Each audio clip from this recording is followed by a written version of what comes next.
नमस्कार, बहुत स्वागत है आपका न्यूज़ 18 के डिजिटल प्लेटफॉर्म का। मैं हूं आपके साथ प्रशांत कटारे। तो बात आज हॉर्मूज स्ट्रेट पर जारी ट्रंप के दावों और संदेशों की। अभी क्या हालात हैं हॉर्मूज पर, और क्या अब मालवाहक या तेल टैंकर जहाज अब बगैर गतिरोध के गुजर रहे हैं वहां से, ये पूरी डिटेल आज। तो अमेरिकी राष्ट्रपति डोनाल्ड ट्रंप ने सोमवार को दावा किया कि हॉर्मूज स्ट्रेट से 34 जहाज गुजरे हैं, जो ईरान के साथ जंग शुरू होने के बाद का सबसे ऊंचा आंकड़ा है। डोनाल्ड ट्रंप सोशल मीडिया पर लिखते हैं, कल हॉर्मूज जलडमरू मध्य से 34 जहाज गुजरे, जो इस मूर्खतापूर्ण ब्लॉकेड की शुरुआत के बाद से अब तक की सबसे बड़ी संख्या है। हालांकि मैरीटाइम डेटा फर्म कैपलर ने 14 जहाज़ों के हॉर्मूज से गुजरने की जानकारी दी है। यहाँ हैरान करने वाली बात यह है कि एक तरफ तो डोनाल्ड ट्रंप हॉर्मूज की नाकेबंदी की बात कर रहे हैं, तो वहीं दूसरी ओर वहां से जहाज़ों के गुजरने की भी जानकारी दे रहे हैं। ऐसे में सवाल उठता है कि ट्रंप के इस मैसेज का आखिर मकसद है क्या? क्या ट्रंप का ये मैसेज सिर्फ एक दावा है, या इसमें कोई गहरा संदेश भी छिपा है? ये समझते हैं। विश्लेषकों का मानना है कि ट्रंप का ये पोस्ट मनोवैज्ञानिक युद्ध का हिस्सा है। ईरान पर नाकेबंदी की घोषणा के बावजूद उन्होंने 34 जहाजों का आंकड़ा देकर दुनिया को ये संदेश दिया है कि अमेरिकी नौसेना की मौजूदगी के बावजूद हॉर्मूज पूरी तरह बंद नहीं हुआ है और अमेरिका स्थिति पर नियंत्रण रखे हुए। तो आखिर नाकेबंदी के बीच कैसे निकले जहाज, ये भी समझ लीजिए। दरअसल अमेरिका ने रविवार को इस्लामाबाद में 21 घंटे चली बातचीत के टूटने के बाद हॉर्मूज के ईरानी बंदरगाहों पर नाकेबंदी की घोषणा की थी। यूएस सेंट्रल कमांड सेंटकॉम ने कहा कि सोमवार दोपहर 2:30 बजे से नाकेबंदी प्रभावी हो गई। ये नाकेबंदी केवल ईरानी बंदरगाहों से आने जाने वाले जहाज़ों पर लागू है, जबकि गैर ईरानी बंदरगाहों वाले जहाज़ों को रोका नहीं जाएगा। ट्रंप ने कहा कि अमेरिकी नौसेना अब ईरानी तटों के आसपास किसी भी जहाज को रोक लेगी। उन्होंने चेतावनी दी कि अगर ईरानी फास्ट अटैक बोट्स अमेरिकी बेड़े के करीब आएं तो उन्हें तुरंत नष्ट कर दिया जाएगा। वहीं यूएसएस त्रिपोली जैसे अत्याधुनिक युद्धपोत अरब सागर में तैनात हैं, जिसमें F-35B स्टेल्थ फाइटर जेट्स और MV-22 ओस्प्रे विमान शामिल हैं। लेकिन नाकेबंदी शुरू होने से ठीक पहले 2 ईरानी तेल टैंकर ऑरोरा और न्यू फ्यूचर हॉर्मूज से गुजर गए। केपलर डेटा के मुताबिक रविवार को कुल 14 जहाज गुजरे, जबकि ट्रंप ने 34 का आंकड़ा दिया है। कुछ विश्लेषक मानते हैं कि ट्रंप ने ईरानी जहाज़ों सहित कुल ट्रैफिक या संभावित जहाज़ों को शामिल करके आंकड़ा बढ़ा चढ़ाकर बताया हो, ताकि ईरान को ये दिखाया जाए कि अमेरिका हर गतिविधि पर नजर रखे हुए। तो फिर ट्रंप का मैसेज आखिर है क्या? दरअसल अमेरिकी राष्ट्रपति डोनाल्ड ट्रंप ने सोमवार को पत्रकारों से कहा कि हम सुबह ही सही लोगों से फ़ोन पर बात कर चुके हैं। वे डील करना चाहते हैं, वे बहुत बुरी तरह डील करना चाहते हैं। इस्लामाबाद वार्ता में अमेरिका ने ख़ास तौर से हॉर्मूज को पूरी तरह खोलना, कोई टोल ना दे लेना, यूरेनियम संवर्धन पर पूर्ण प्रतिबंध की मांग की थी। वहीं ईरान के विदेश मंत्रालय के प्रवक्ता इस्माइल बधई ने कहा कि बातचीत अच्छी चल रही थी, लेकिन अमेरिका हॉर्मूज और परमाणु कार्यक्रम जैसे मुद्दों पर अड़ा रहा। ईरान का दावा है कि वो अभी भी हॉर्मूज पर नियंत्रण रखता है और अमेरिकी नाकेबंदी से तेल की कीमतें बढ़ेंगी।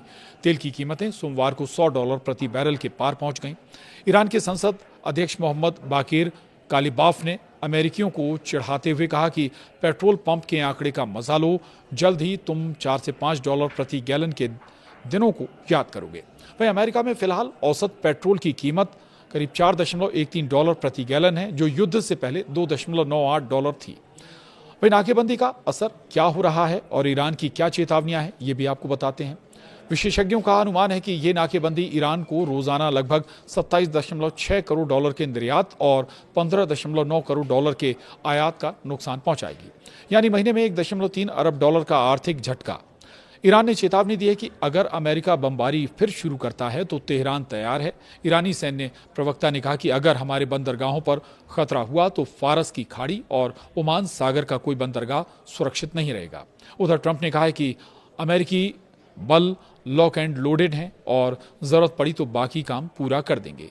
पाकिस्तान की मध्यस्थता में 2 हफ्ते का युद्ध विराम चल रहा है, लेकिन नाकेबंदी ने तनाव को नया मोड़ दे दिया है। ये युद्ध अब सिर्फ सैन्य नहीं बल्कि आर्थिक सहन शक्ति की परीक्षा बन चुका है। समय बताएगा कि हॉर्मूज की इस नाकेबंदी में आखिर कौन जीतता है। हालांकि अब आपको थोड़ा सा विश्लेषण हॉर्मूज को लेकर भी, हॉर्मूज स्ट्रेट को लेकर भी और ईरान के रुख को भी। दरअसल यहाँ कोई हैरानी की बात नहीं होनी चाहिए कि जब ईरान पर हमला हुआ तो उसने हॉर्मूज स्ट्रेट को ब्लॉक कर दिया। ईरान ने पहले भी ऐसा करने की धमकी दी है। 1980 के दशक में इस्लामिक गणराज्य के शुरुआती सालों में इराक के साथ युद्ध के दौरान उसने हॉर्मुज स्ट्रेट में तेल की शिपमेंट में रुकावट डाली थी। दशकों से हॉर्मुज के बंद होने के असर को लेकर वॉर गेमिंग करना उन सभी देशों के विदेश और रक्षा मंत्रालयों की प्लानिंग का एक आम हिस्सा रहा है जो समुद्री रास्ते से होकर गुजरने वाली शिपिंग पर निर्भर हैं। इन देशों में अमेरिका भी शामिल है और जब तक अमेरिका और इजरायल ने ईरान पर हमला नहीं किया था तब तक दुनिया के 20% तेल और गैस को ले जाने वाले जहाज हर दिन इस स्ट्रेट से गुजरते थे। वे पेट्रोकेमिकल उद्योगों के अन्य जरूरी उत्पाद भी ले जाते थे जिनका इस्तेमाल खेती के लिए खाद और सेमीकंडक्टर जैसे हाई टेक उत्पादों को बनाने में होता है। आज जब दुनिया भर के देशों की अर्थव्यवस्था आपस में जुड़ी हुई है तो इस जल डमरू मध्य को ब्लॉक करने का असर कई गुना बढ़ जाता है, शायद उससे भी कहीं ज्यादा जितनी उम्मीद ईरान के नेताओं ने की थी।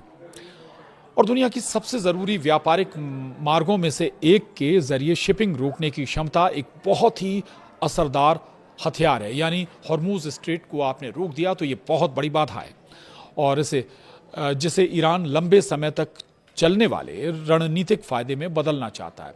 इस इलाके में अमेरिकी सैन्य ठिकानों को बंद करने, युद्ध से हुए नुकसान की भरपाई, यूरेनियम संवर्धन को फिर से शुरू करने और पाबंदियों को हटाने की मांग के साथ ही ईरान हॉर्मुज स्ट्रेट पर अपने नियंत्रण को संस्थागत बनाने की कोशिश में था। हालांकि अब अमेरिका ने ये स्टेप उठाया, किसका नियंत्रण होगा ये वाकई अभी सवाल है और इस स्ट्रेट पर कोई समझौता करना उतना ही मुश्किल होगा जितना कि ईरान की परमाणु क्षमताओं पर चर्चा करना। ईरान के परमाणु कार्यक्रम का मकसद दुश्मनों को रोकने के लिए ज्यादा विकल्प तैयार करना था। अब ये स्पष्ट हो गया है कि हॉर्मुज को बंद करना कहीं ज्यादा आसान तरीका ईरान के लिए था। हालांकि अमेरिका का दखल है, अब अमेरिका कहता है कि अब वहां इसका नियंत्रण यानी अमेरिका का नियंत्रण है। बहरहाल ये पड़ोसी और दुश्मन देशों की अर्थव्यवस्थाओं के लिए संभावित रूप से तबाह करने वाला है और इसे बंद करना कहीं ज्यादा आसान भी है। लेकिन अब अमेरिका के इस कदम से क्या होगा? क्या वाकई जो आवाजाही है वहां से बाकी जहाज़ों की जो ईरान के बंदरगाहों पर नहीं जा रहे हैं, चाहे वो कतर हो या दूसरे जो गल्फ कंट्रीज़ हैं या कहें मिडिल ईस्ट के दूसरे देशों से व्यापार कर रहे हैं या आ जा रहे हैं, तेल ले जा रहे हैं, गैस ले जा रहे हैं या ला रहे हैं, उन जहाज़ों की भी क्या फ्री इनकमिंग आउटगोइंग हो पाएगी? ये अपने आप में अभी भी सवाल है। हालांकि अमेरिका के दावे में कितनी सच्चाई है ये समय के साथ साफ हो जाएगा। बहरहाल हमारे आज के इस वीडियो में इतना ही। दीजिए इजाजत। नमस्कार।